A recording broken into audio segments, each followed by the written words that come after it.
وآل محمد وبارک وسلم صلاۃ تنجینا بہا من جمیع الاحوال والآفات وتقضی لنا بہا جمیع الحاجات وتطہرنا بہا من جمیع السیئات وترفعنا بہا عندک اعلی الدرجات وتبلغنا بہا اقصی الغایات من جمیع الخیرات فی الحیاۃ وبعد الممات انک علی کل شیء قدیر لی خمسۃ نطفی بہا خر الوباء الخاتمہ المصطفیٰ والمرتضیٰ وابناہما والفاطمہ السلام علیکہ یا ابن رسول اللہ، السلام علیکہ یا ابن امیر المومنین، السلام علیکہ یا ابن صدیقۃ الطاہرہ سیدۃ النساء العالمین، السلام علیکہ یا مولا یا ابا عبداللہ ورحمۃ اللہ وبرکاتہ۔ عزیزان گرامی المرتبت، السلام علیکم ورحمۃ اللہ وبرکاتہ۔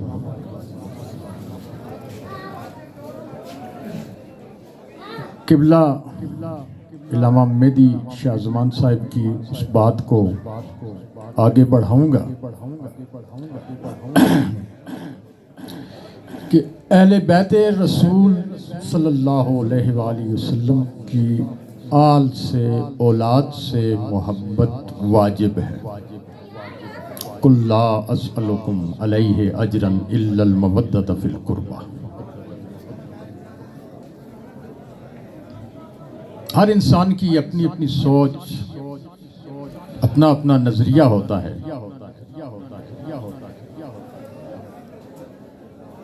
آقا علیہ السلام کی دنیا سے پردہ فرمانے کے ٹھیک 50 سال بعد 61 ہجری میں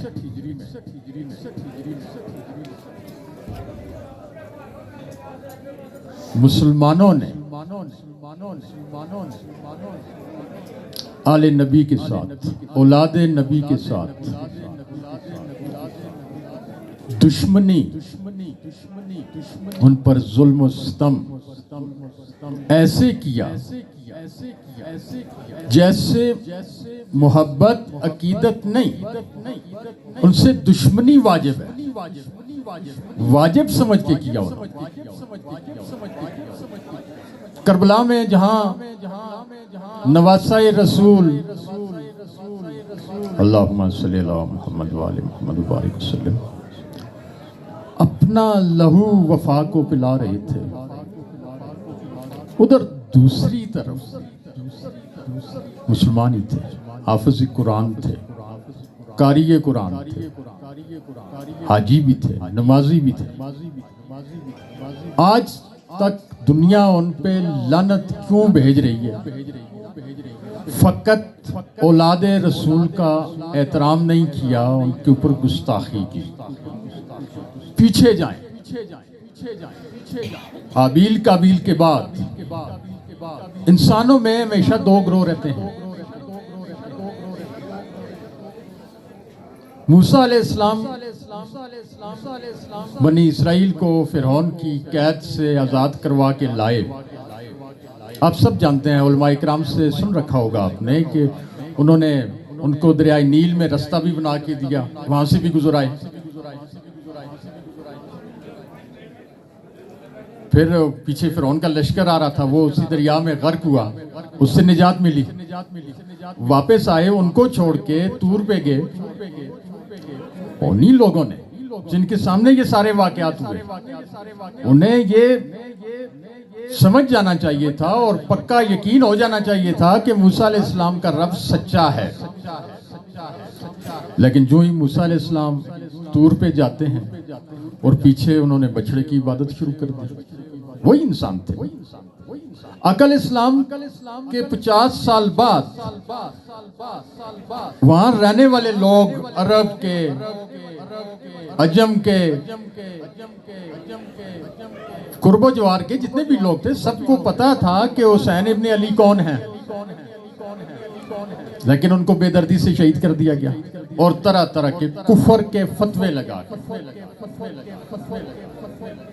پھر اسی طرح سے آگے آنے والے حالات بھی ایسے ہی ہیں۔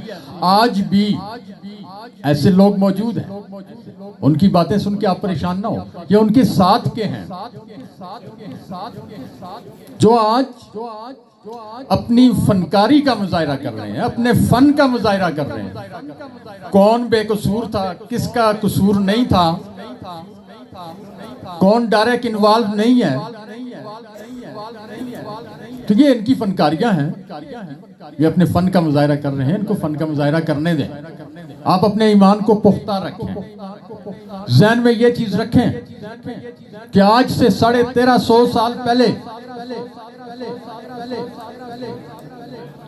حسین ابن علی اور ان کے رفقا پہ ظلم و ستم کرنے والے، ان پہ کفر کے فتوے لگانے والے آج بھی لعنت کے حقدار ٹھہرے ہیں، آج بھی لوگ ان پہ لعنت بھیج رہے ہیں۔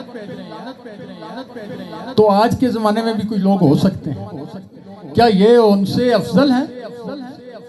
وہ آقا علیہ السلام کے قریب کے زمانے کے لوگ تھے۔ اللہم صلی علی محمد وآل محمد بارک وسلم۔ گزارش یہ ہے کہ میں نے چونکہ ہم یہاں آئے ہیں، ہم یہاں ایک دوسرے، آپ مجھے جانتے ہیں کہ میں آپ کو جانتا ہوں کسی نسبت کی وجہ سے۔ حضرت قبلہ پیر صاحب، ہمارے والد محترم پیر سید اسحاق شاہ رحمۃ اللہ علیہ، آپ ان کی عقیدت کی وجہ سے یہاں آتے ہیں، اور میں بھی آپ کو جانتا ہوں یا آپ میری رسپیکٹ کرتے ہیں، میری عزت کرتے ہیں انہی کی وجہ سے۔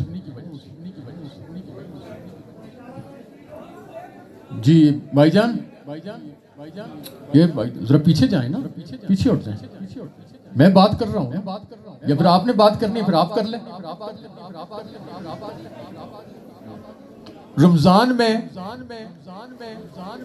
عبادات کا جو ثواب ہے وہ بڑھ جاتا ہے۔ اسی طرح سے نماز ہم پڑھتے ہیں، کعبۃ اللہ میں پڑھیں زیادہ ثواب، یعنی 50,000 کا، سوری 1 لاکھ کا، اور آقا علیہ السلام کی مسجد میں پڑھیں 50,000 کا، بیت المقدس میں پڑھیں مسجد اقصی میں 15 یا 25,000 یا یعنی ثواب زیادہ ہے۔ آج 10 محرم کا دن ہے، میری بات کرنے کا مقصد یہ ہے، حضرت قبلہ پیر صاحب اور ان کے ایک بڑے بھائی تھے حضرت قبلہ قاضی شاہ صاحب، حافظ قرآن، عالم دین، قاری قرآن، یہ دونوں بھائی بچپن میں یتیم رہ گئے تھے، ہمارے دادا فوت ہو گئے تھے، پھر اس کے بعد ان کی پرورش ان کے پردادا نے کی، وہ بھی کچھ عرصے بعد فوت ہو گئے۔ حالات اتنے اچھے نہیں تھے، وہ زمانہ یہ والا زمانہ نہیں تھا، جو پرانے بابے ہیں ان کو پتہ ہوگا کہ کیا کچھ ہوتا تھا اس زمانے میں۔ تو ان دونوں بھائیوں کو ایبٹ آباد کے یتیم خانے میں جانا پڑا۔ کافی سارے لوگ جانتے ہیں، جو نہیں جانتے ان کی معلومات کے لیے میں کہہ رہا ہوں۔ اللہ اکبر، انہوں نے کچھ دن وہاں پہ قیام کیا۔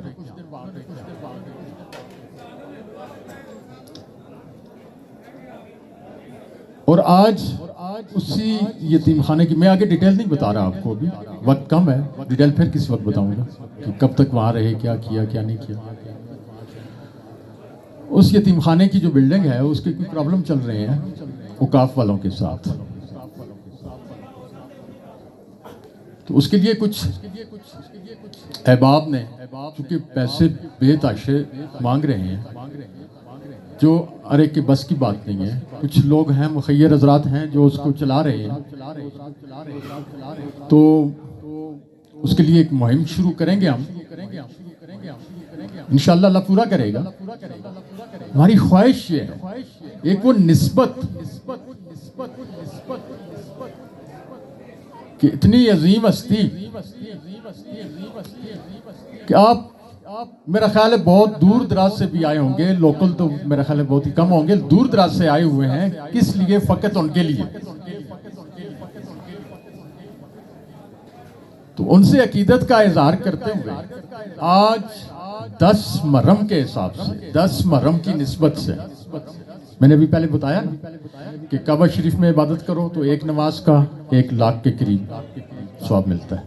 تو اسی طرح سے آج کے دن کی نسبت سے آپ ڈبل ثواب کر سکتے ہیں.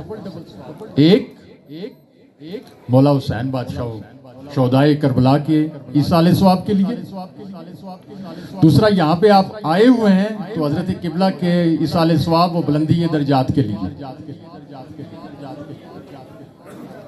ابھی ان کے بعد ہم مہم شروع کریں گے، مخیر حضرات کے پاس جائیں گے، ریکویسٹ کریں گے. اچھا اس میں یہ ہے کہ آپ اگر 100 روپیہ بھی دیتے ہیں بڑی چیز ہے، ٹھیک ہے، 50 روپیہ دیتے ہیں بڑی چیز ہے، جتنی استطاعت ہے آپ کی. آقا علیہ السلام کی حدیث مبارکہ ہے کہ جنت میں اور یتیم کی کفالت کرنے والا ایسے ہوں. آپ کو موقع مل رہا ہے، فائدہ اٹھائیں اس سے. اللہم صلی علی محمد وآل محمد وبارک وسلم. یہاں پر کوئی دے رہا ہے؟